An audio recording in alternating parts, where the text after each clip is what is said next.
তৃতীয় কিস্তি হিসেবে আবারও বড় পর্দায় ফিরছে ভারতীয় ব্লকবাস্টার ফ্র্যাঞ্চাইজি বাহুবলী।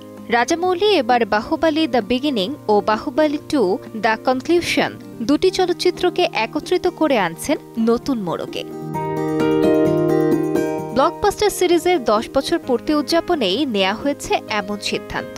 নতুন সংস্করণটির দৈর্ঘ্য হবে প্রায় 3 ঘন্টা 45 মিনিট। জানা গেছে নতুন সংস্করণে এমন কিছু দৃশ্য যুক্ত হতে পারে যা সিনেমায় আগে দেখানো হয়নি। রাজামৌলি শুটিং করা 11 ঘন্টারও বেশি ফুটেজের অনেক অংশই বাদ পড়েছিল এডিটিং প্যানেলে। এবার দর্শক সেই অদেখা কিছু মুহূর্তই দেখতে পাবেন। বাহুবলী 3 নিয়ে এখনও কোনো আনুষ্ঠানিক ঘোষণা আসেনি, তবে ইতোমধ্যেই নেটফ্লিক্স থেকে আগের 2 কিস্তি সরিয়ে নেওয়া হয়েছে। আগামী 31 অক্টোবর ভারতের প্রেক্ষাগৃহে মুক্তির কথা রয়েছে বাহুবলী 3। আলিশা ইসলাম, সময় সংবাদ।